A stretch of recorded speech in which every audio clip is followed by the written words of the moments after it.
I'm going to start recording here. So recording for the public, and in the meeting I'm going to share my screen so you can see what we're doing.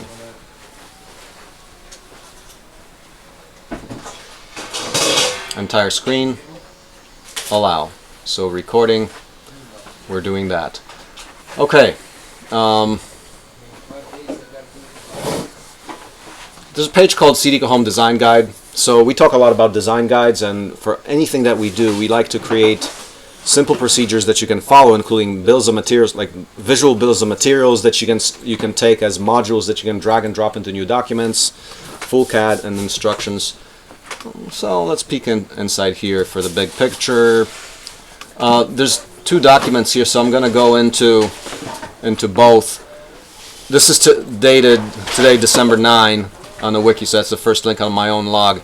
So there's a working doc. So let's start with a little bit of a bigger picture about geometries and what we can do with the house design system, just the OBI model of how we've been going about it, so that you can benefit from the modularity and techniques we developed. So this is the start of a design guide, and in it we try to put together everything, like how do you design plumbing, how do you design electrical, how do you design everything. So that's a good start at what's there. I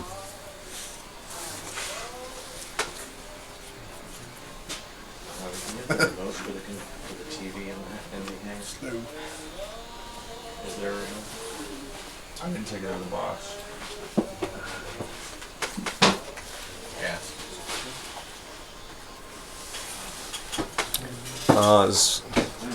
Is a whole bunch of people on the internet, or I just dropped. let's see if we can quit whoever's, so we can get some bandwidth here. Yeah, so there's different aspects of the whole process. Let's talk about first design.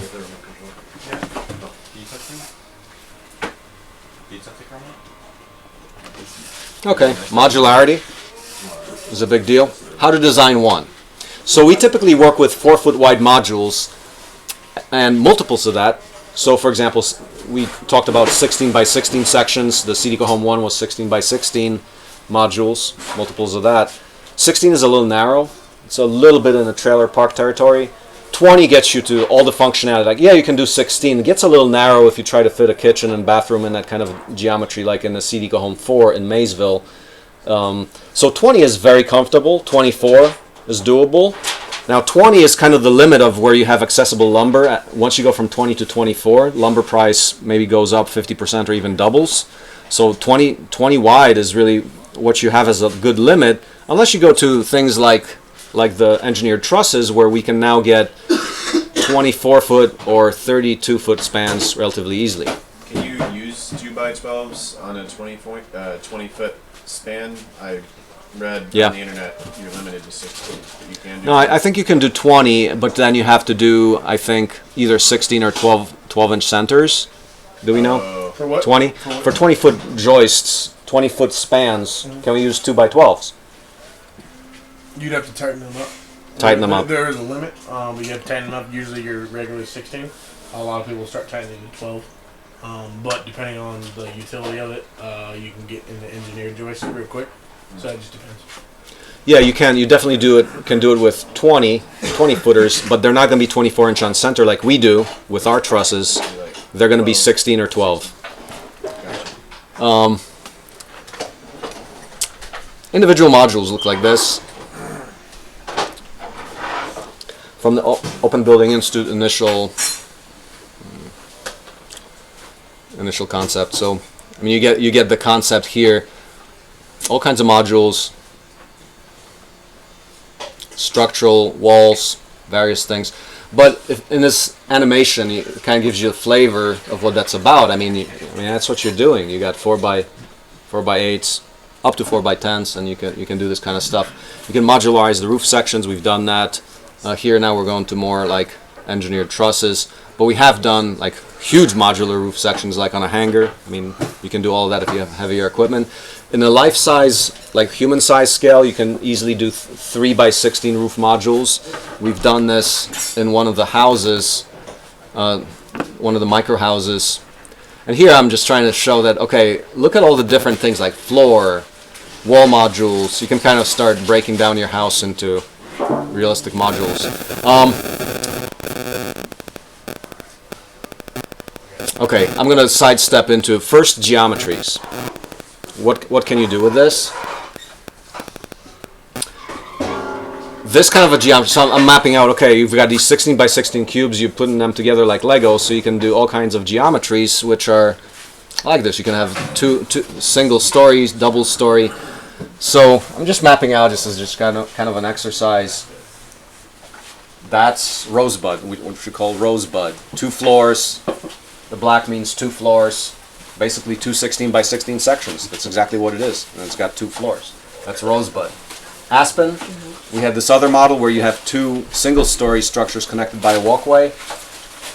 So the current model, which is the Citica Home 6 and 7, I'd like to call it maybe bamboo because it's well designed for expansion with its expandability like bamboo likes to expand. So maybe we call it bamboo, but that's what that would be. It's modules. Now these are not 16 by 16, but more like 12 by 20. And you got 3 of those together. So you can do any kind of geometry. Now, the kind of shape, so I mean, we're going through showing, okay, here's all the kind of different modules we use, but at the end of the day, what kind of houses can you build? I mean, you can build very simple things like a greenhouse, a little studio. You can build a little more complicated. I mean, this is exactly the same stuff too. You got stem walls, blocks, and you design whatever kind of geometry you can think of. That's some of the early conceptual models that we've done. But this kind of system allows you to do all kinds of things. Like you can have maybe like a structure with a courtyard inside of it, whatever. I mean, you get to choose. Okay, but when we designed this, so first of all, part 1 was modularize things. But the real question you have to, in point 3 is, if you modularize this and use the simple build system, like, is this actual real design or is this BS? Like maybe something you draw on a paper and it doesn't really hold structurally or whatever. If you use the modules, they're already structural. So you can eliminate that. You have that part solved. Like BS design. BS design is when you just draw something but you do not consider the actual parts or any of the properties of what you're designing. So for example, you get on a computer and you start designing something, it's essentially a concept. You're not really engineering anything. I don't want to bust on architects, but architects do what I would say conceptual design. They give you the concept of a house. They don't actually design how do you do the plumbing, how do you do the water, how do you interconnect it. They don't do that. So it falls into the category of BS design as opposed to technical design. So I wouldn't call like architectural drawings, I typically wouldn't call that technical design because somebody else has to come in there and actually verify that, oh, this actually holds structurally and all of that. For that you get the engineer to do that. But point being, if you use this system already, you're effectively your own architect at this point because, and as simple as it is, 2x6s on 2-foot centers and the top and bottom plates and the sheathing, but that's sufficient to build structures. I mean, so that's a cool start to begin with. Now, so modularize that. Point 3, extreme enterprise. So on top of the work that we do just in the design, we're designing for entrepreneurial activity as well. So these are things that we developed are commercially viable, and that's the goal. And that's how we get people into the project to say, okay, let's design things that we can actually build and make a living out of, building them, building for ourselves, building for others. Can we just take part of SH7 and just in CAD and just add it? I mean, Yep. We can actually just do that? What do you mean, just to add different parts to it? Yeah, like you can take the living room and then make a bedroom off to the side beyond the bathroom. Absolutely. Can you just do that? So, yeah. So you can take, yesterday or the other day when we did the CAD, we said, okay, here's a module and how you modify that. And then we also said, okay, take a module, duplicate it, put it next to what you already have, and you're making your additions just like that. Can I So, take Can I take half a module, like half a living room? Absolutely. Just copy it, clone it, and put it on your roof. But is it considered structure? Is it a type Yeah, it can. You can stack that on a roof. It will be structural. You can stack it 4 times up to 4 floors, and that will still pass engineering muster.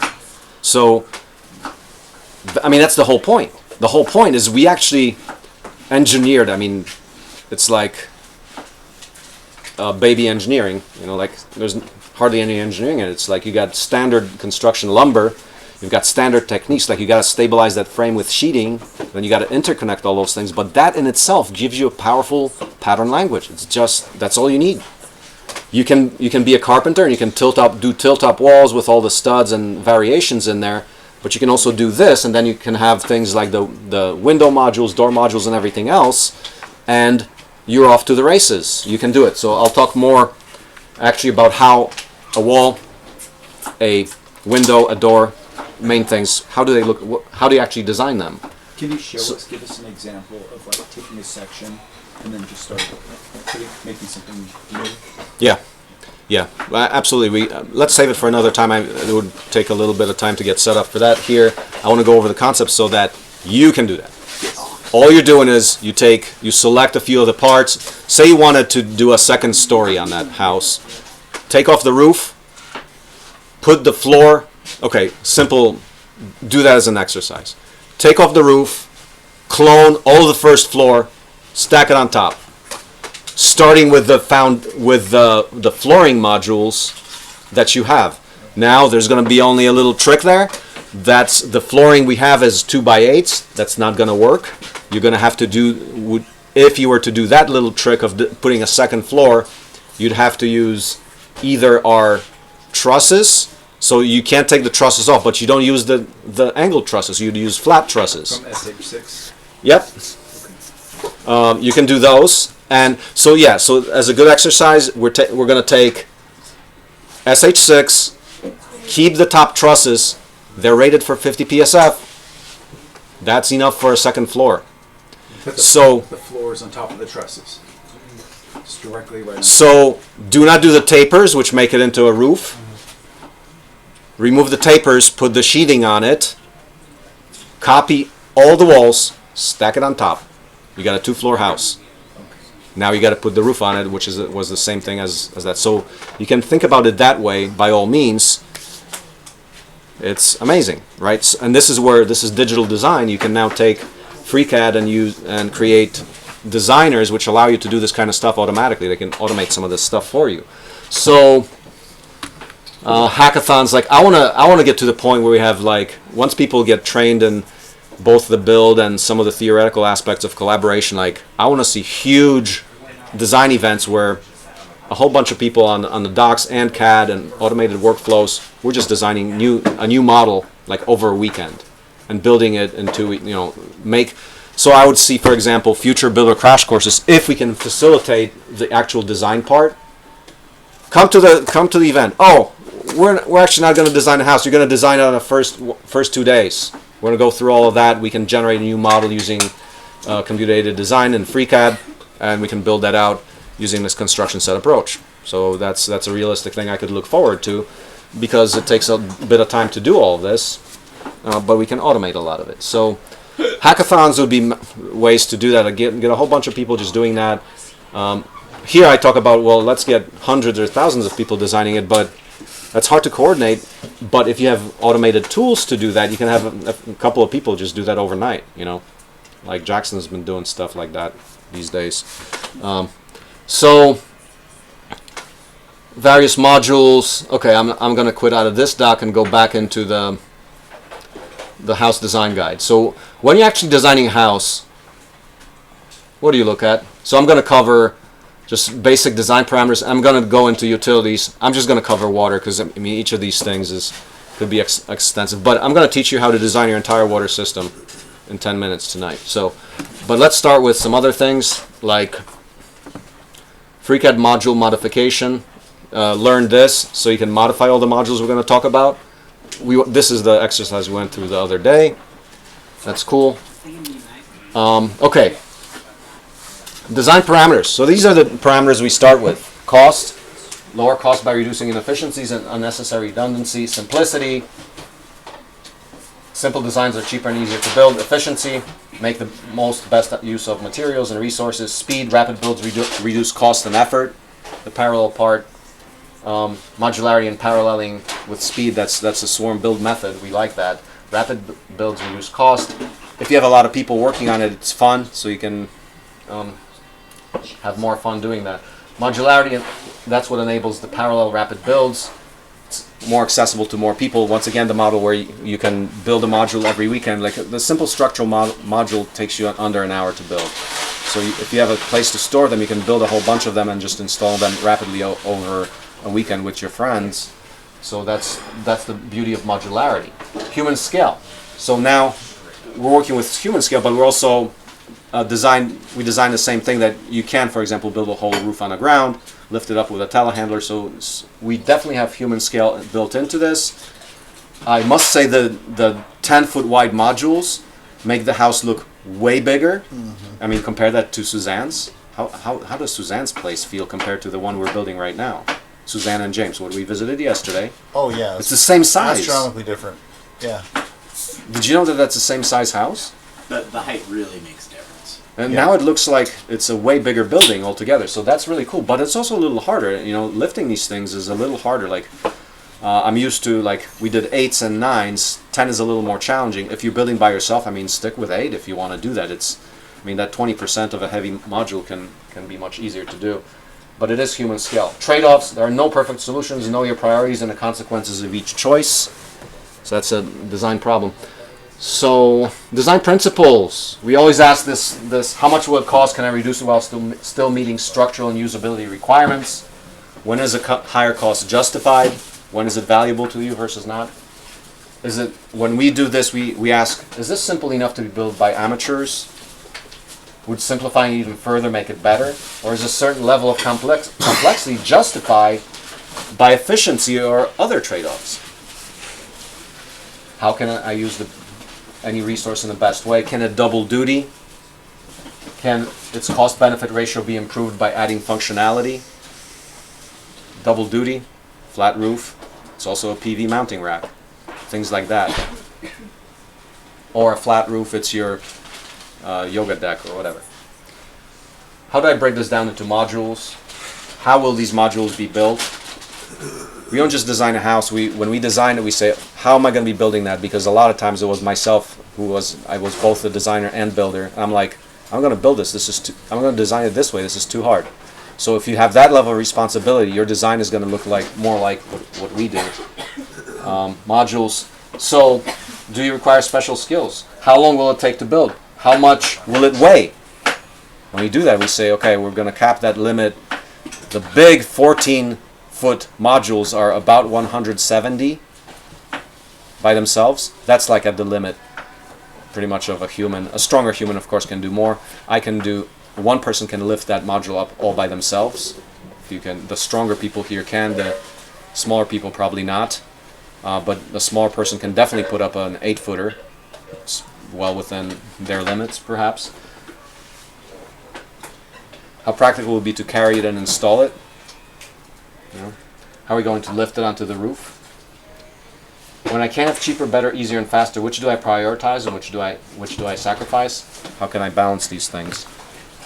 Okay, so conceptual design. When you're going to design your house, you got to look at, okay, what shape do I want? Do you want the box-like structures we do? Do you want angled roofs with inclined stem walls in the back or whatever? Solar orientation, you always want to consider that as the first thing. Buildability, efficiency, utilities, usability, repairability, expansion. Those are all the things we consider. So start with shape. See EcoHome 1, standard shape. Complex shapes increase costs, require more specialized skills and labor. Those kinds of roofs are much more skill intensive. That's beyond the kind of thing we can teach here in a 2-week program. We can teach this kind of stuff, which is boxes and flat things and angled, simple angles. Roof. We choose monoslope, monopitch, shed. This is the low skill version, so it's easier to build for us. Solar orientation, you take advantage of the sun, face it south. Buildability, study build techniques first. Like, that's pretty complex to build. That requires artisan skill, right?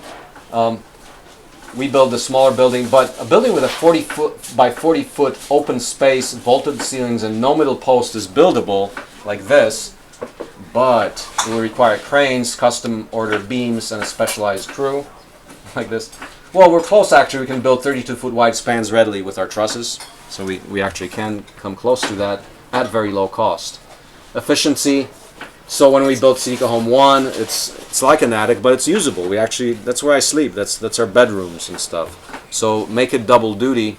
If whatever you're gonna design, think about like the pitched roof, like the gable roof stuff. I mean, the expensive attic. I mean, it looks nice as a house, but it's a lot of heated, unusable space that you're paying for. So, I mean, you can do that, but you know, there's trade-offs. Utilities. You want to make your utilities as close as you can to wherever your kitchen and bathrooms. So we have the utility room right next to it, and right now we're using the concept of a utility wall where most of the electrical plumbing is located and water. So we basically put all of that into one wall.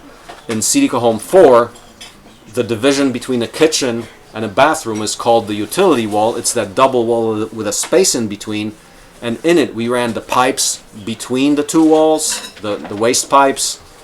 We ran the water lines in that cavity. We ran the electrical in that cavity.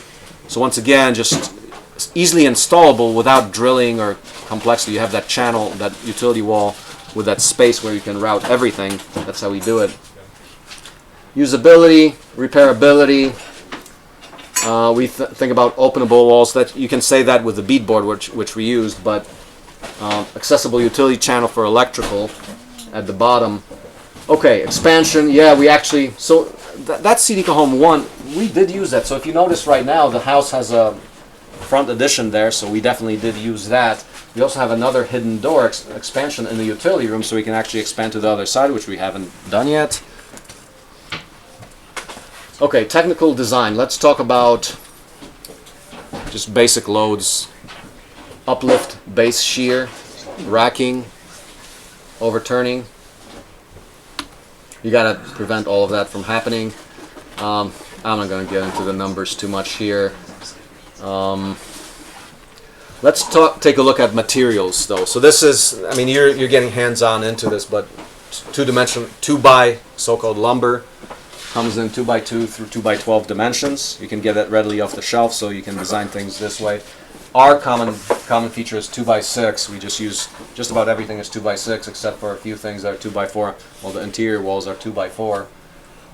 We use the 2x8s for the floor, and we used to use the 2x12s for the floor and for the roof rafters.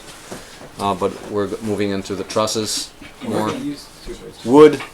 I was gonna say dinner's ready. Do we want to pause in the living room and grab some food? Okay. Well, he's still recording. We're recording it, so maybe He's broadcasting. keep going if people want to get. So yeah, wood structural panels, plywood versus OSB. You can now recognize each. OSB does not come in treated form. Plywood does come in regular and treated, so you can use it for ground contact. And that's what we used on the bottom of the floor module. Foundation, I'm going to just cover. So here's a typical wall. Stem walls are common, so are full concrete pads, the slabs. But if you got a basement, there's a lot of soil pressure and frost heave. When the ground freezes at the base there, I mean you're having a lot of pressure onto the bottom of the house. So basements are expensive and they tend to leak and get destroyed. So conventional is you would have a deep footer about 48 inches below frost line, and that's where, okay, if I dug 48 inches, might as well give me a couple of feet and make a basement. That's where basements, from my understanding, that's where basements come from. But we use the frost protected shallow foundation where we run the insulation down the side and then actually out. So the actual code requirements for that is that you have a footing depth of 12 inches like this below frost, and this is it. So this is what we've done in prior builds, 18 inches wide, and then the insulation goes 12 inches down. And what we did is we actually sent the insulation outwards to get more. Is that what you did at the house we were yesterday? Yeah, they do. They have basically that. You have the insulation that goes out. Yeah, so the insulation goes down and then out about 2 or 3 feet. So there's insulation under all of that. Now the hangar also has that too. We put insulation about 6 inches down. So we've got 2-inch insulation. In fact, it's most places it's it's 2 inches. Yeah, just foam panels, the styrofoam panels. So that way we actually have a full 4-foot wide sheet. 3 feet are outside, 1 foot inside, so that the freezing has to travel all that distance, which is equivalent to going down that distance. The frost still has to travel all that distance, so it's as good as going down. So we like this frost protected shallow footer foundation concept. That's kind of how it looks in the former builds. Here that's concrete. In our case, we sat this right on a bunch of stabilized subgrade. Okay, let's talk about just walls, how we build them. So studs, top plate, bottom plate, you guys are familiar with that. Bottom plate is fastened to the foundation in some way. If you use 2x6s, you can use OSB and go up to 10 feet for a single story at 24-inch centers. So this is from codes, International IRC, International Residential Code. Studs are 24-inch on center. We're using 2x6s. Well, a lot of people build 2x4. Jojo, do you build 2x4 or do you 2x6? Starting to get into 2x6s, just because there's different R&T and U values for the insulation. And there's you can punch bigger holes to run a lot of plumbing. Yeah. So there's trying to be advantages for it, and it's only a couple $1,000s more. So. Yeah. So there you go. If you have the cavity of 6.5 inches or 5.5 inches, then you get R19 or R21 insulation, which is sufficient by code. If you use 2x4, if you have fiberglass insulation, you still need to put something on the outside to get the required R value of 20. What is it? 19 or is 19 the required wall R value for this climate here? Something I don't know like about that. here in South Carolina, it's like 24. 24. Yeah. Okay. Okay, let's talk about windows. Katerina. I'm looking for a package of windows a couple hours ago, like tall and skinny. Yeah, it's by the lathe in a workshop. I put it there. Oh. It's a mirror. Both me and Tom have been using it. Yeah. Okay. Okay, thank you. Sorry Sure. for the interruption. No problem. So let's talk about what a window design looks like. On a window, the window tip, you'll see some people building this like where they build the windows all the way up, so they go all the way up to the top plate. And I think it's because they don't want to do that header thing. But if you do a window, that pressure, top pressure on a window would crush it. So the typical design of a window is to put a header supported by jack studs. So the header gets a lot of vertical force. It supports a lot of vertical force. And then the jack studs actually, the studs that support the header and the header plate from underneath, they take all the weight. So you're doubling up that framing, so you have a stiff place to insert a window. So if you know the concept of there's header, there's a header plate, and there's jack studs, then you got, these are called cripples, and king studs are the ones that go all the way to the top. This is what you need for a window. If you do this for a window, you're within code. So don't try to do just like, oh, I got a window, I'm just going to put like a vertical here, vertical there, and one cross member, because, you know, that's kind of like obvious, yeah, that's a frame for a window.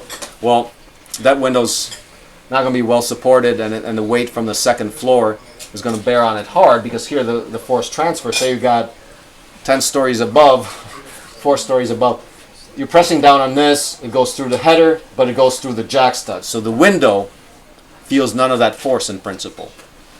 That's the idea. The header is typically one say 2x12, or two of them, one on each side, so that can bear a lot of weight.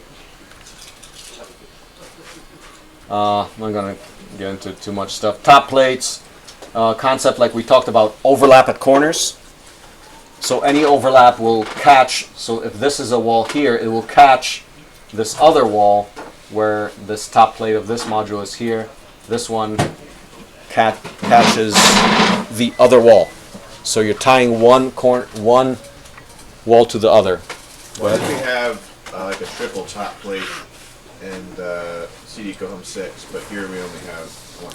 Yeah, because we were looking at the codes and we were confused about what does a double top plate mean. We were thinking that because we have the wall modules themselves, that meant 2 top plates.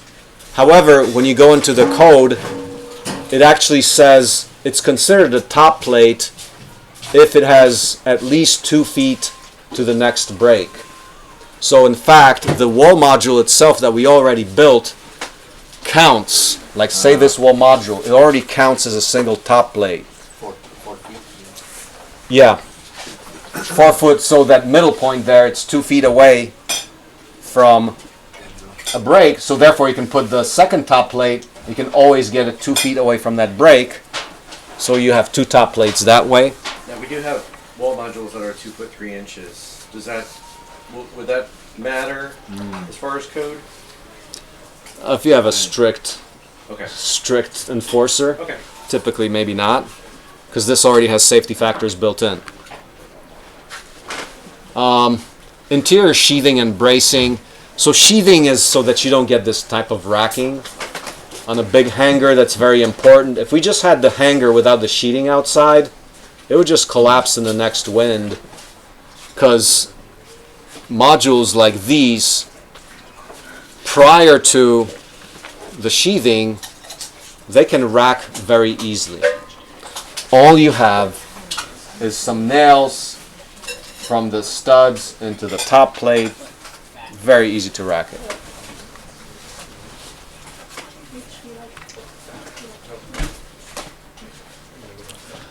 So those are, I'm going to show then next. I'm not going to get too much into insulation. Is what goes in the cavities. Is fiberglass insulation, 5.5 inches gets you about R20. Wood frame, wall R value. We're in climate zone 3, so the requirement is 20. Insulation, you've got all kinds of different things. You can blow cellulose, you can do hempcrete, you can do aerated concrete, you can do any kind of a fiber. Like if you want to make insulation panels, you can take any kind of biomass and put some cement in it, like hempcrete. That's insulated. Thermal bridges, but still any of the wood pieces, there's thermal bridging happening there. So anytime you've got wood without insulation, those parts are actually colder, and you want to try to minimize that as much as you can. So some people would do staggered studs, or you put more insulation outside. We haven't done that. It's not required. So there's the weather resistive barrier that's called house wrap, that you wrap the whole thing with for wind resistance, and then siding, where on this house we're doing metal siding. We've done this kind of structure here. But the general structure is you've got your framing, you've got your fiberglass insulation, the industry standard, plywood sheathing, plywood or OSB, then you got the building paper or the house wrap, and then you got your siding. That's typical structure of a wall. Now, let me go through the design of your water. So I'm going to go into now, talked a little bit about structures here. Yeah. I'm going to go into the other doc, well, the first doc, and actually talk about, so you want to design your water system? Here's how. So I'll start at this slide. Water system design. Do this exercise. And so actually, in these few steps, step 1, 2, 3, 4, and you design your house. So where do you start? Start at the water meter. You have to understand what we talked about last night or this morning about pack joints if you want a permanent underground water connection, whether you're using copper or poly. If you want to connect to the water utility, say you're building your own house, the utility installed the water meter, and you say, yeah, hey guys, thanks, I got it from there. If you're not going to hire anybody, you're going to have to connect to the water line that comes out of the water meter. And to do that, you're going to have to do something like a pack joint. You might have a threaded fitting out there that you have to go from there. But the professional way, the permanent way, is to do the pack joint. So say you've got this from a threaded fitting from the water utility, where, okay, hey, there you go, the water utility installed it at the water meter. Typically has NPT fittings on it. You're going to use that to connect to your pipe. So you stick your pipe in there. It's got a rubber seal. You tighten the nut. You tighten it down first of all. That does the compression part, and then you clamp down the collar, which does further compression. So the actual water pipe is held a little bit behind where it's compressed. So it's a foolproof connection. So this is what you need to know for connecting to the utility. Hey, you want to study this? That's CDCA Home 4. It's full CAD. Jackson, you can take that, start getting us automated designers. Okay, so we just talked about connect to the supply and water meter using pack joints and street water connection of visual bills of materials. So if you are actually even installing straight from a water main, some places will allow you to do that. They allowed us. So in Maysville, which is a relatively low jurisdiction area, we're kind of a rural area here, but they said, okay, the city connected a fitting to their main pipe, and I'll show you that. If you're going to ask the city to connect your water, this is what they will do. They will take maybe a 4-inch or 6-inch water main line, which is not shown here, but they will do a water tap. So you got this 4-inch pipe, they're going to put this clamp on it, and they're going to screw it down. It's like self-penetrating, so they don't turn the water off. They will take that clamp, put it on, and tap it in place so that you break into a real water line. We got to get that faster.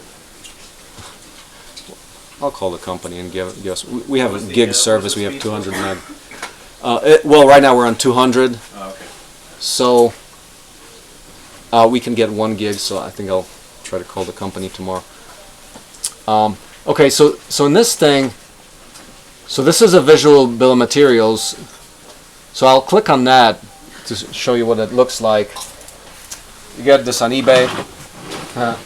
You can do this if the water company allows you to do it. They'll probably. I didn't know how to do this, so I didn't even ask, but they might let you do this. It's that. The device to tap it. You have to have a device to tap it, but you basically put this on, and they have another tool which makes that hole. It's a clamp down thing. It makes that hole while retaining a watertight connection, and then you actually screw your pipe. It's live water tapping. $100. Let's see if I have any detail below that. So you're gonna do that. That's the tap. Say that's the street water line. That's what you'll do, and then you go. So that's the water main. Then it goes into that pit. So you've seen that yesterday at the Sperry's. They had that water pit where they had a water meter. And then that pipe that went to the hydrant. Can you go full screen through first slideshow? F11.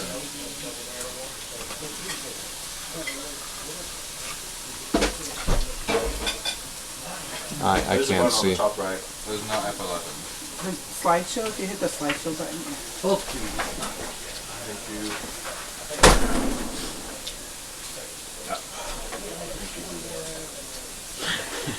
That's yours, by the way.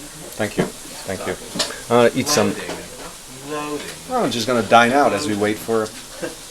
There you go.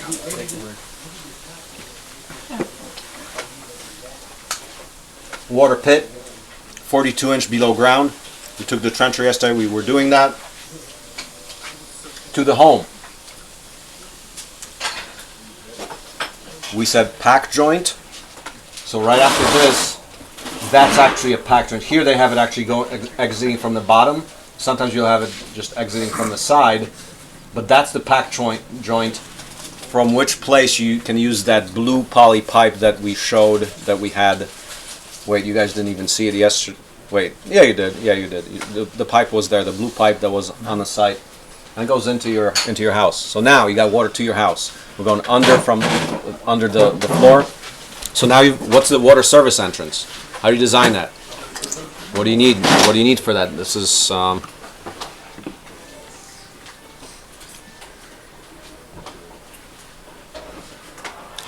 water supply. Start with the water service entrance. You need a few key components: shut off, check valve, pressure reducer, and then distribution. This is all it is, including the prices. Click on all these, buy them on eBay, and you got your water service entrance for like $200. What's a check valve? It's a valve that allows water flow only in one direction, so you're not, say you get like a, what happens? Say, what happens? What's the case of using it? Why does the company want you to use a check valve? So in case you got some pollution. Put water from your side into their system. I want to make sure that it's always going from utility to the house, and that you could never turn a pump on and pump into your dirty water into their system. That's the reason for a check valve. So we start with a valve. You got a, there's a reducer. So 1 inch entrance, let's say 1 inch is plenty of water. You can do 3/4 inch. So this is what we're actually doing tomorrow. Yeah. We're going to take the blue pipe, start with, so we'll do this, we can do this on a tabletop so everybody can experience this. We can build multiple copies. Start with a valve, 18 data. Then we actually go to a reducer from 1 inch to 3/4 inch. For the house, 3/4 inch is plenty of water. It's especially great if you do a well-designed system where your runs are not all over the place but as short as possible. 3/4 is plenty. You could probably do 1/2 inch after this point. We have a system where after the water entrance to go into the bathroom where most of the water is used and into the kitchen, it's about 20 feet. We don't have like 100 or 200 foot runs like in typical homes where water was not designed. You just say, okay, put the water in. Then the water guy does whatever they need to, and you have all kinds of water places, like maybe say a laundry room that's on the other side of the house, but they don't really care that, oh, it took you 100 feet to get there. We do. We say, okay, let's bring it right in there, so you're not spending a week on this, but you're spending 4 hours. Yeah, it makes a difference. Okay, so we're going from 1 inch to using a reducer. This is all shark bites. Push them in together, and that's it. In order to use shark bites, what you're doing is you're taking that whatever water section pipe. So you got to connect this to the next one. I'm not showing the pipe between them, but that has pipe between them. So go ahead. We lay the water lines in the floor module, right? No, in the wall module, the first one in the bathroom. The wastewater lines go in the floor, but the source is, yes, through the floor into the wall module in the bathroom. Into the house, it enters a floor module and then goes up into the wall, or it goes straight into the wall? It goes from below through the bottom plate, in fact through that 1 inch space between in the double wall. So we built the double wall for the bathroom, the utility wall. Water comes in right from outside of the wall into there the first chance it gets. Okay. Question? Question? No. Good question. Good question. Okay. Reducer from 3/4 to from 1 to 3/4. And actually, this last time I told you maybe like $400 or $500. No, it's actually, this is part of the design. If you go to 3/4, the parts actually are way less expensive. Like this pressure reducer, it's $30 for a shark bite pressure reducer. The one that was for a 1-inch line was $75. So okay, there's $40 cut by design. Check valve, one directional flow, $8, eBay. Pressure reducer, $30. Then a T. Then you go into your cold supply. Now there's one little trick you got to consider here.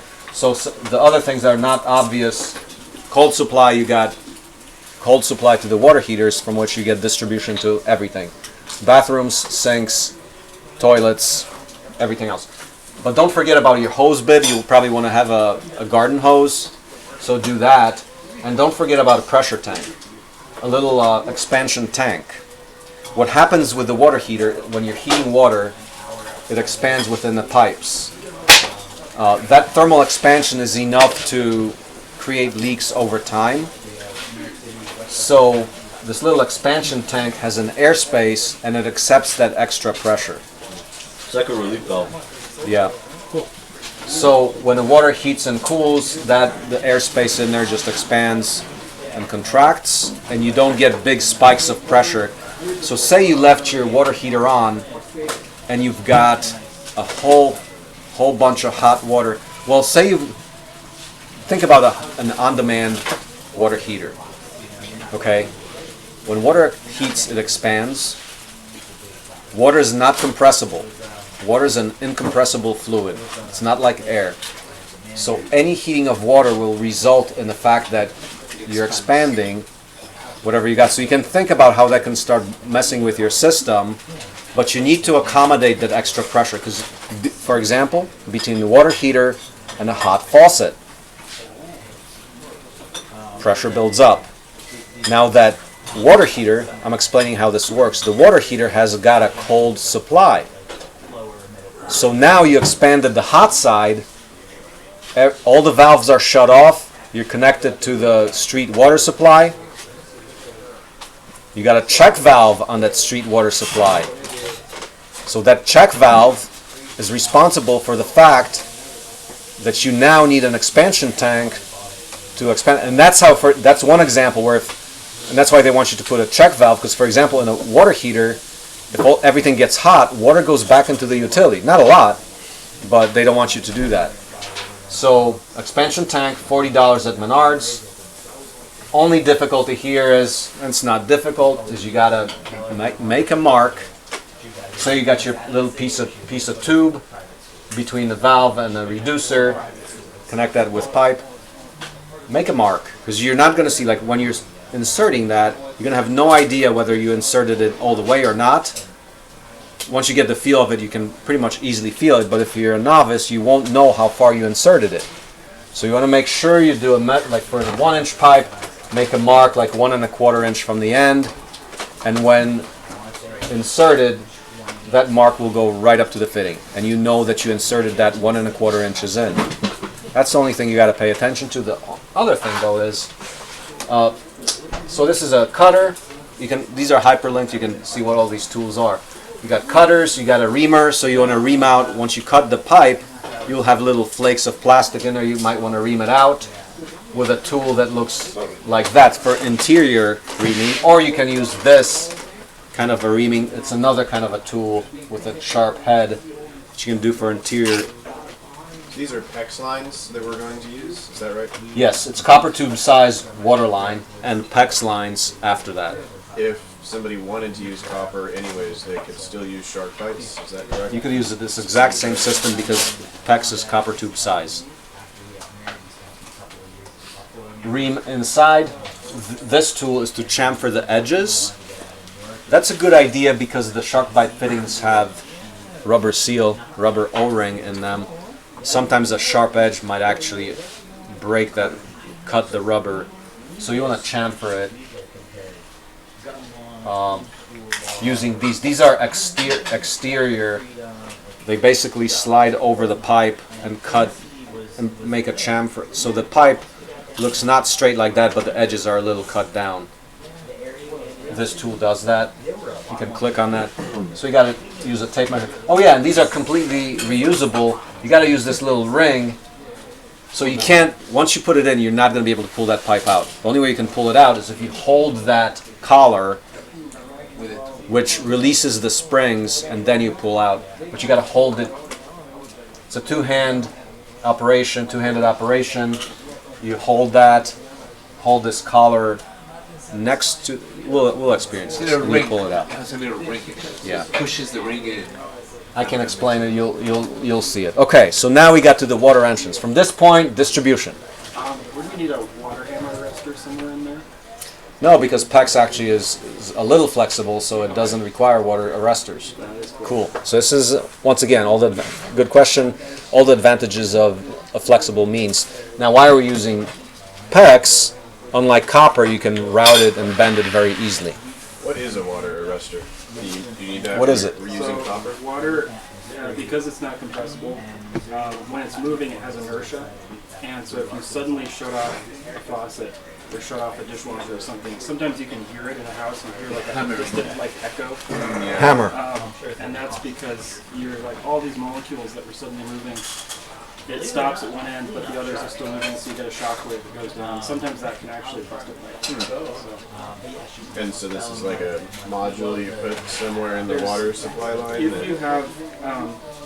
If you have pipes that aren't flexible, like this, copper. then it's just a little valve that has a spring in it, so that shock wave can compress the spring, and then it has like it stops the shock. And you just need one somewhere in the water supply? Somewhere in the water supply, ideally like further down near the source. Are you saying somewhere in this setup over here before it gets to the distribution? Well, so he was just saying this, the piping they're using is slightly flexible, so this isn't going to need it. Google it. I don't even know where it goes. Never looked it up. So yeah, you can just look at it. Where in a system do you put it? Where would you put it in a system? Usually, in this case, it would be like probably at the right there. So like, well, you might have one at the like on the other side of the hot water heater, and then another on the cold supply. Yeah, I would say like, okay, if we got a train of water coming and stopping because you turned off a faucet, you might want to put it as close to the shut off as possible because that's where it will take the slow bump. So it's a car accident of water inside a pipe. Okay. I have one question about this. Yeah, go ahead. So the house we went to yesterday was CD Home 6. Yes, sir. Can you kind of explain how this would map onto their property and what we were working on? Yes, sir. So we got up to trenching all the way to the back of the house where the water entrance would then come in.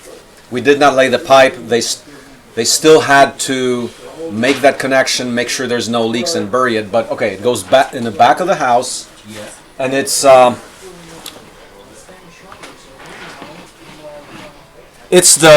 wall, the double wall between the two bathrooms. That's where that entrance. So you'll have a pipe in the pipe going in, and in that between the studs, you just have this entire assembly. I think that piece you left us the. Might be the issue. So it's in a wall cavity, so it all fits. I have plenty of pictures of this. If you look at CD EcoHome 4, you can take a look at that. But it will be.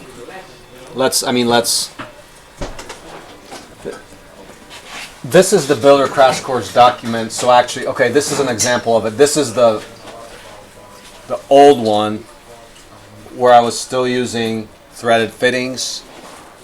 Where when I got a leak, there was a threaded fitting there that I got a leak and I just couldn't get it closed. And from then, I asked seriously how to do this simpler, and SharkBite is an answer. This is an example of this. It's a pressure reducer. That's a part of the distribution that goes to the hose bib. Like the shut-off is below that. It goes right in the wall cavity with a little access panel, 7-inch access panel, so you can turn the water on or off for winter, or you can turn off the hose bib to winterize it. So there's your hose bib doesn't explode in the winter.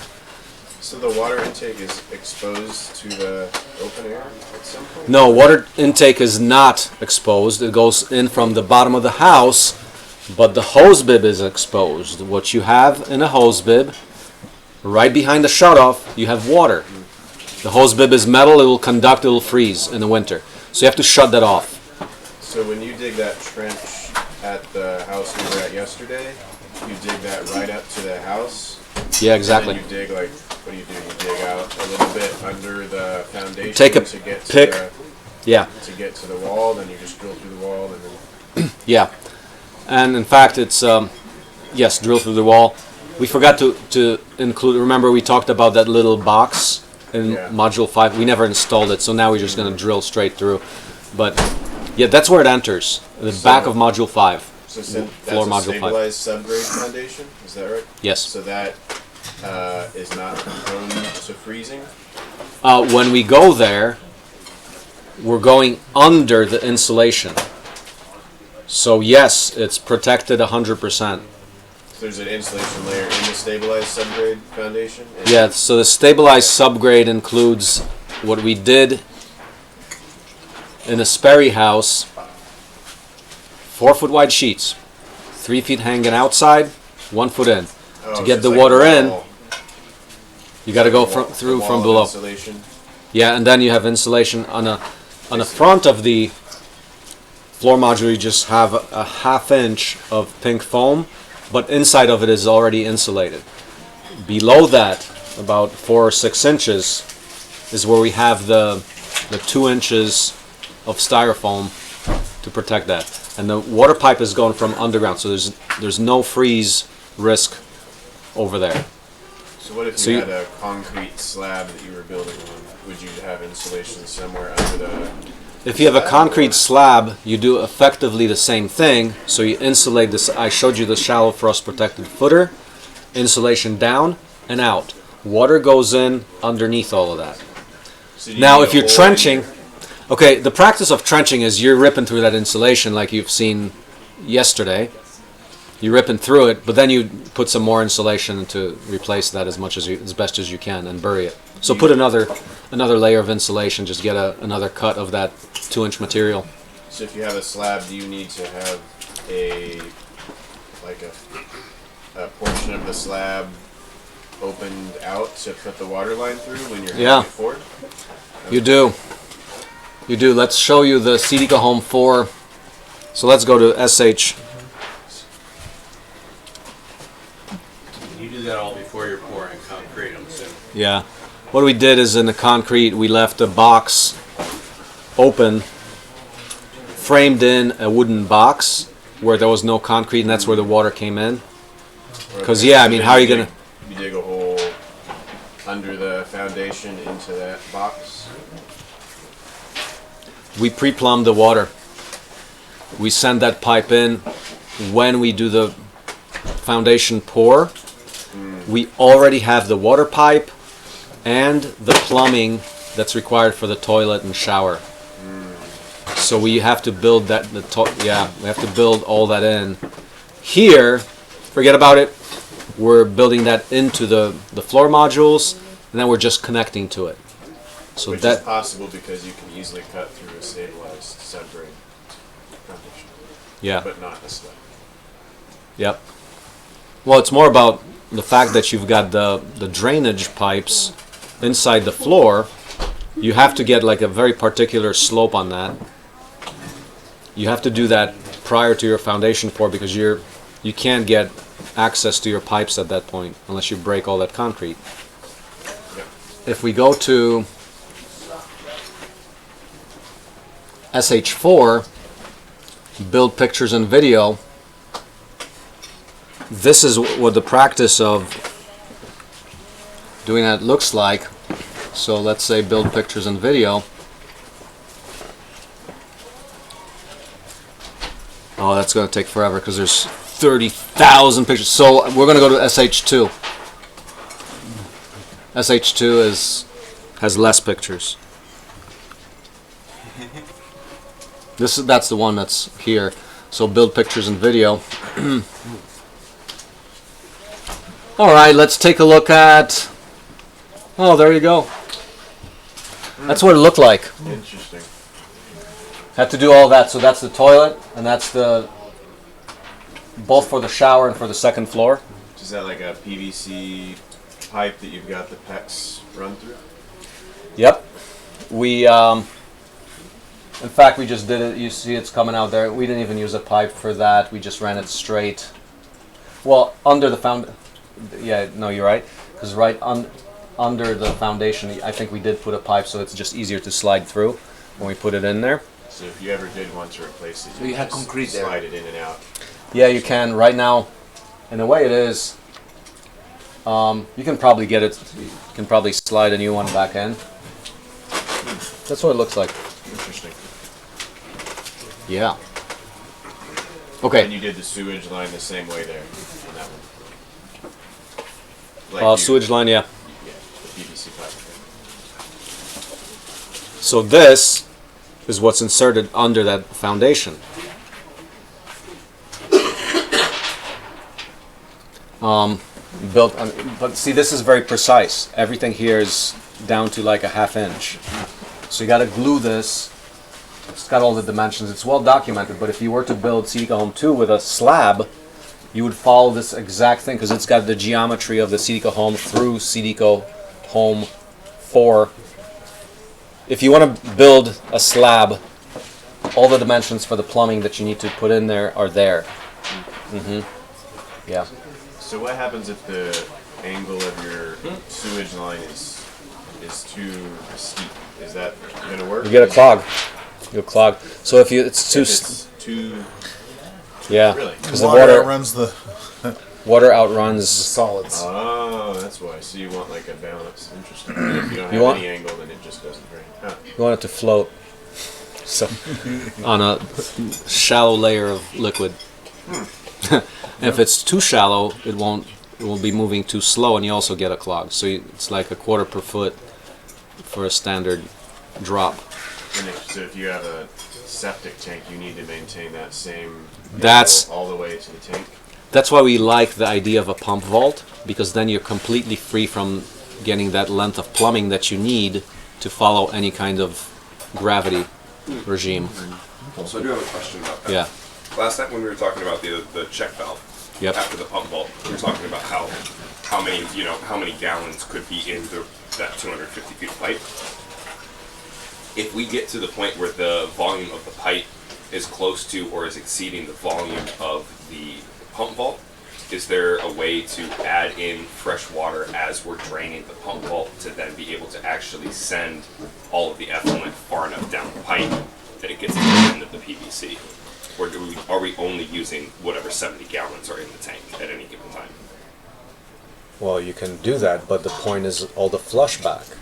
So if you send extra, if I'm understanding the question correctly, if you send extra water in there to flush it all out, you still have the same volume that's going to come back and fill your entire vault. So you have no volume so left. So I know we still need the check valve, right? But Yeah. the idea is to get all of the contents from the pump vault to the end of the PVC run that we did at the Eco Home 6, correct? Yeah. So if there's 60 gallons of water that pipe can hold, if we pump 70 gallons, then the majority of it's not going to make it to the end of the pipe. Most of it's going to be in further or closer sections to the pump or to the pump vault. Is that something that just as you periodically empty the pump vault, you just then kind of push each section? Yeah, further yeah, up? that's exactly right. Okay. So I mean, you don't need to send any extra water; it just stays there. Okay. But that's why your valve is going to get clogged up after some time. That's the thing, because that part, and perhaps is what you're talking about, the use case would be a self-cleaning check valve. So you pump extra clean water at the end, so the valve is always in clean water. Right. Great idea. Okay. So now we covered. You got your water service entrance. Yeah, I know. I'm gonna close that.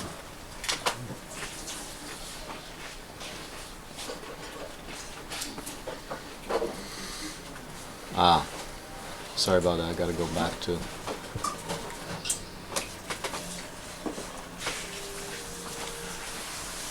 Any questions on the water service entrance? That's a thing that, in our experience, at the last workshop, we spent like an hour on it and connected all the parts. Trivial. Once again, if you're doing this with other kinds of fittings, with say NPT, screwed together, Teflon tape, and all that, it'll just take way longer. Is it very much depending on where you're building the house? Like we were in, I think, we were in a pretty rural area yesterday, so I imagine the way that the city provides water is different in that setting than like a plot in a suburb. It'll be quite similar. It's water mains, and then you've got a water meter. It's pretty much the same thing. What may vary is, I don't know, maybe the pressure. I don't know what. As far as the components involved, same. So once you actually get to see one of these, it's like, oh, that's how water works. Yeah, it's pretty transparent after that. We're gonna build it on the table, you said? We're gonna build it on the table? Yeah, we could do that so that you can see how all the components go together. It'd be nice to document too. Yeah, absolutely. Cool. What if you have a well on the property? Yeah, that change all of the components, not all just like intake separately system? pieced out in that little picture. Intake system, yeah, I mean it does because you have, Physical diagram. if you have the well, then the well pump, the other component you need is a pressure tank because, so the pressure tank is the replacement for your water main. Water main is something that's under pressure all the time. There's actually like a water tower or probably a water tower. Yeah. And that water tower is being pumped constantly with water. In your system, you don't want your water well to be running 24/7. You use a pressure tank. So it fills that tank with water, and whenever you have demand, it drains that tank. How big is that tank usually? Like 50 gallons or something. Oh wow. So you fill it, but it's only typically be, I would guess, inside the house because it can't freeze. You're just absolutely inside the house. So you're off grid, you got a well pump, you'll do the deep submersible well pump, you have piping underground. So it looks like our water distribution, except you got your own water, and at the end of that pipe you've got a pressure tank because you don't want the pump running 24/7. Can you build a system that can switch between a well and city water, kind of like? Absolutely, it would be. Yeah, I mean they're not going to allow it, but that would be. No, because unless it's engineered. I mean, when I say not allowed, means you need to involve an engineer.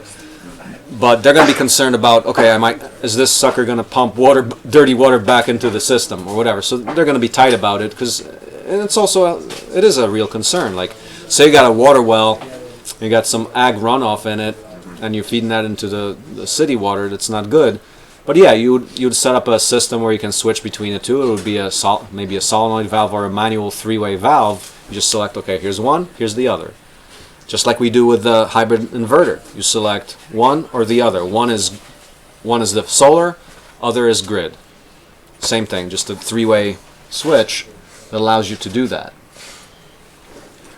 Okay, so now you know how to get a water service entrance.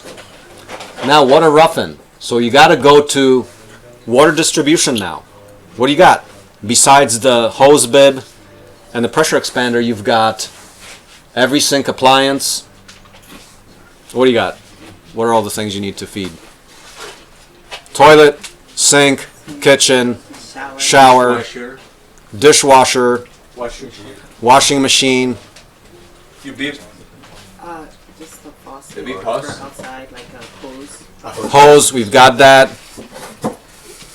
And of course we forgot the hot water bidet. Okay. But shock bite fittings BOM. Visual bill of materials. So shock bite fittings. You got to send water all over. You're going to tee things off. You want to make the easiest route possible. Go right here. Take your shock bite fittings. This is all that you have. All you need. I'll point out some of the most common ones that we use all the time. This is hyperlink, so you can go to eBay to get them. You want to 3D print them and whatever soon. Too, like if you can 3D print this out of plastic and then build in your rubber O-ring and things like that. So that'd be interesting. But you probably do want to have the shark bite part that probably has to be metal, like stainless steel, because you want to bite into the tube so it doesn't come out. And so plastic on plastic wouldn't work well. But anyway, 3D printed in the future. Is Sharkbite a brand? Yeah, it's a brand, so it's really the non-commercial name is called a push fit fitting. Yeah. There's another brand now, but they are not as good. There's all kinds of brands. Sharkbite is the guys who That's the best. who did it. Until a few years ago, these used to be expensive, but now they're like a couple of bucks each, like $5 or whatever, $4. So, valves, pressure reducers. What do you need? You need T's, you need elbows. You might need some threaded fittings for a shower. Like the shower might have a special, like for the where the valve goes in, water supply for the shower. Every little thing is going to have a kind of specific supply. Like for example, sink or toilet, little valves. So the Sharkbite goes into that, and now you've got your final water lines to the sink or to the toilet or whatever. And there's a specialized hoses for each. But here you can take this, open up another Google Doc, and say, okay, I got to run water to all my devices. Just start drawing lines between them, and you'll get to show you. I mean, that's I don't know where that is, but here's the parts. Just use these parts, including some PEX. There you go. This is, for example, a hose bib that connects to a Sharkbite. This is, for example, a fitting that goes to a shower. This is one that goes to your sink. There might maybe your toilet too. For a washer, you might have one that's like that too, because washers actually have hose fittings. So this would actually be relevant to a washer. This is a hose bib. So go through all these. You got valves, and you got some threaded things because you can't avoid threaded someplace. Like for example, your shower might have. You need to go from, say, your Sharkbite to whatever their handle is, and the handle has threads. So you might need to go from Sharkbite to NPT, National Pipe Thread, things like that. Great. So now you know how to do the wire up every single water distribution item from every sink to appliance. The only appliance you wouldn't have to, we were talking about water sources, and atmospheric water generators actually exist, if you ever looked at them. I think they're interesting because in a place that has, like, you just for some reason have no water, you can use electricity to condense water out of the air. There's a lot of moisture in the air. Is that significantly different from essentially running a dehumidifier outside to collect water? Not essentially different. The only difference is that it has some filters so that it's clean. Yeah, it's the same thing. Okay. Hey, Mark, We can open source that. what about rainwater collection? Yeah, sure. That's another great source. If you have your rainwater collection, then probably what would be relevant there is the same thing as a water well, because that's you collect it under gravity. You wouldn't have that 50 psi or whatever to get good pressure for, say, for a shower. So you would have probably something like an expansion tank, or like they do in RVs where they have a small pump that turns on anytime you turn on a faucet or whatever. So that would be something like that. But yes, rainwater collection, absolutely. How do you clean rainwater when you collect, and how do you store it in a way that doesn't build bacteria? You'd have to have, yeah, the bacteria thing. You have to store it in a container that does not allow, not air, but light. So it has to be close from light, otherwise algae will start growing. So what I would do is I would take an ozonator and ozonate that, and maybe like you can still use the IBC tote with light, just ozonate it. So ozonation that's the natural form of chlorine, so to say. Ozone is just a spark hitting air to make O3 from O2. Now that's a powerful antioxidant. You just like bubble it into the water. So I think the simplest implementation would be an ozonator going into your rainwater barrel or whatever, your IBC tote or whatever. Now you do want to filter it. I showed the first flush filter. Then you get maybe a sand filter for rough filtering. I think you want to get the ozone to knock out things like your toxic things from coal burning power plants. heavy metals. Ozonation gets rid of, I believe, most of that. Or you can go up to reverse osmosis, which traps those nasty chemicals and just lets water through. So there's different ways. What's an ozonator? Is that like pumping gas into the rainwater? Or? So the simplest implementation of an ozonator would be a spark generator, so the household air cleaner. So you want a DIY ozonator? Take the household ozonator, which costs you $50 on Amazon.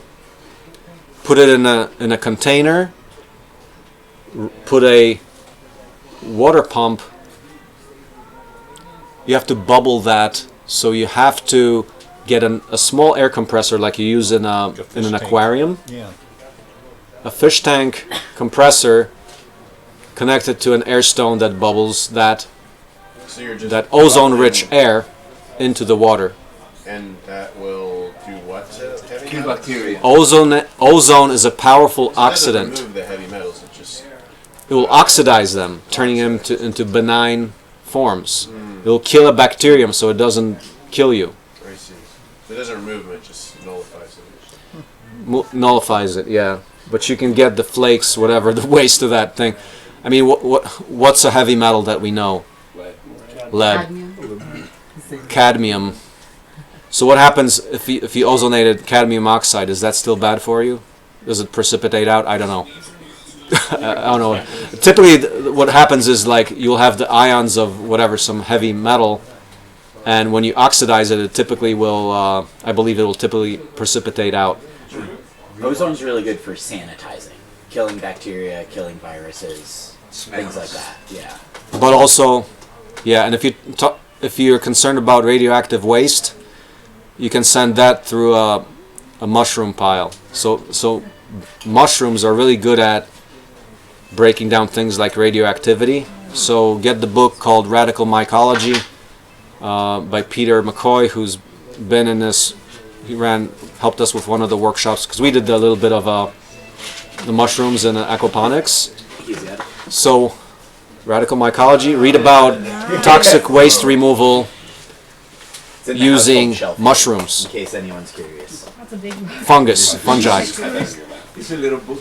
Okay, so the last step in your design, because you're now learning to design your water system, because the architect does not design it, and your plumber will give you a very expansive version of it, because he has to work with what the house was already designed as, so he will do his best.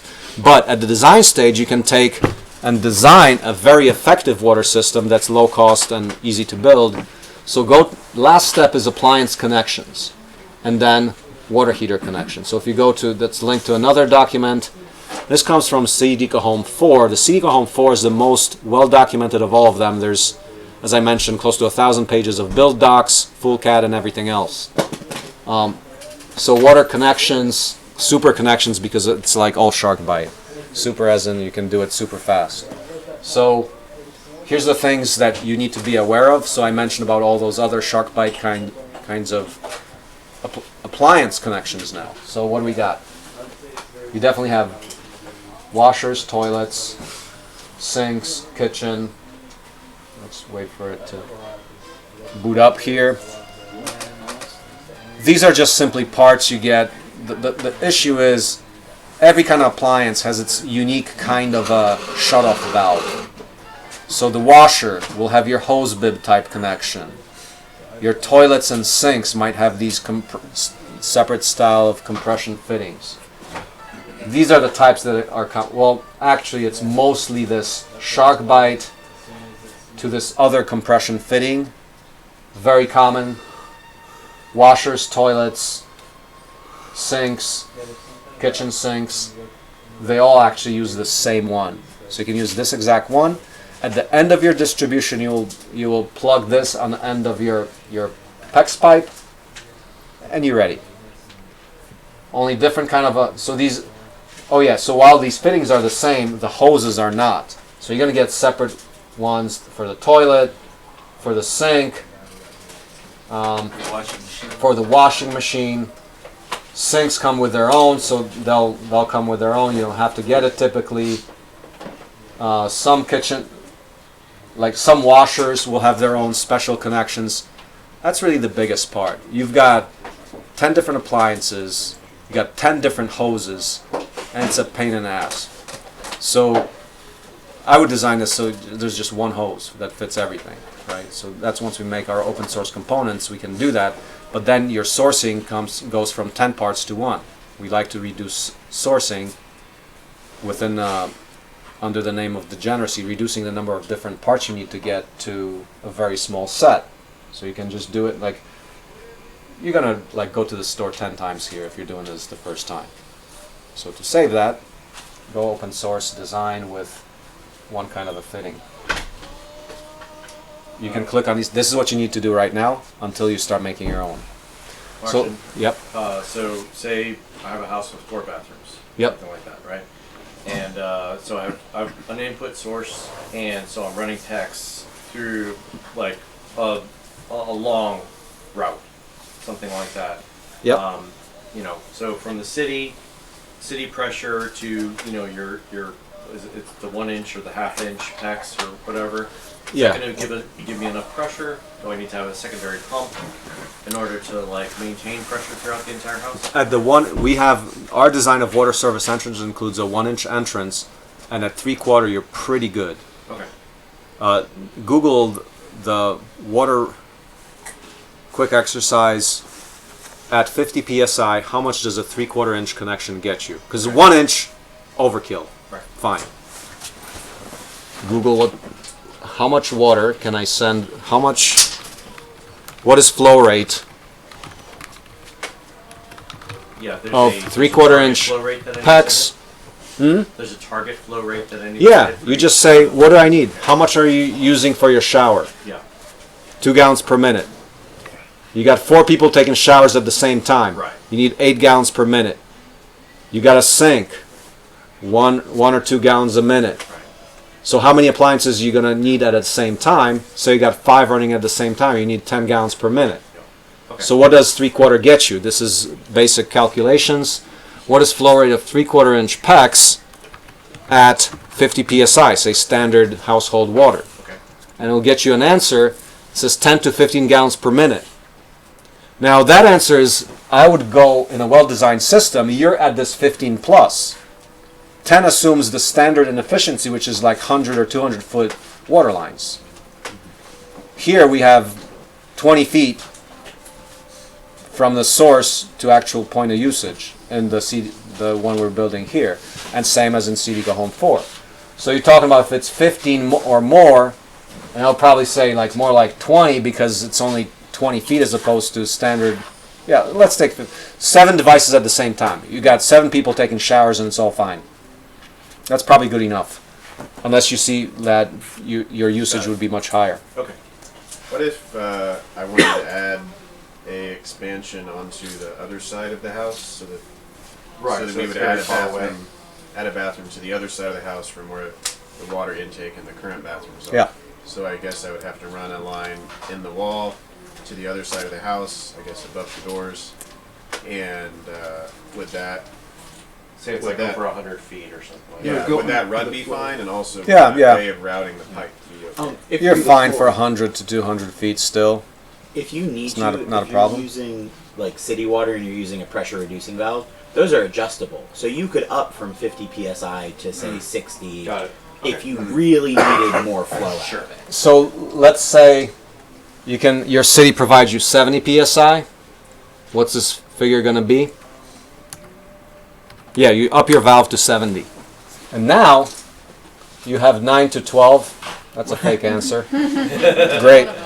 Same thing. But it should be higher in principle. And you can look at water flow tables in your ample spare time. Okay, so last thing I'll cover today is water heater connections. So that's the only other thing, like appliances, that's pretty straightforward. But now we've got the place where you actually heat the water, which is like the most complicated part. I would say, because the other things are you're just plumbing things up. Just there's a water source and the water point of usage through a simple hose, whatever kind of a hose connection it has. Water heaters, you have to consider a couple more things there. So That's in Build Doc 8 of CDCA Home 4. Well, it's not too bad, but if you have an on-demand or mini tank heater, you're gonna have a couple of other components. If you have the on-demand, for example, you want to plumb in a cleaning system so you can flush it out, like what's happening here, that the heater is plugging up every so often. So you got a couple of considerations. For a mini tank, there's actually a pressure relief valve on top. So you also have to route that. It has to go somewhere, so you use a tray and you would plumb it into the wastewater system. It's just a pressure relief valve. So there's a tray. But yeah, I mean, it's not too complicated. You've got two water inlets. One in is hot, is cold. That's a cold supply. The other side, you're coming out with hot water. For the on-demand heater, we also plumbed in this plumbing here.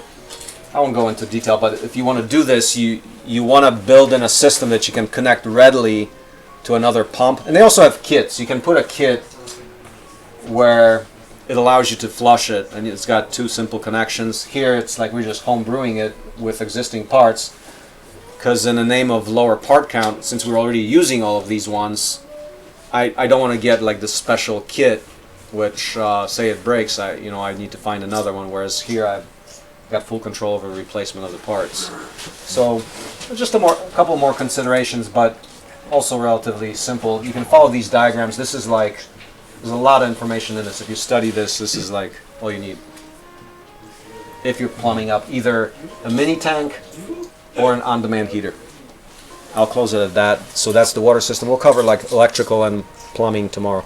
Thank you. Have you done anything in developing like gray water reuse, like say using the waste shower water to flush the toilets? Not a lot. We in our house we didn't do like much on the gray water gardens or anything, but we're definitely going to do that once we have the biodigester. That's going into our orchard and food crops, but we haven't done much of that yet. Any other questions? Do you have a design for the hot water system for the floors here? Yeah, we do. So that would be in Microhouse 1. Okay. Because we did a full system, including the hydronic panel in full detail. So you can get all of that, including how it's connected to a regular hydronic stove, a wood-burning stove that has a water jacket that makes hot water. So a hydronic stove you can get for about $5,000.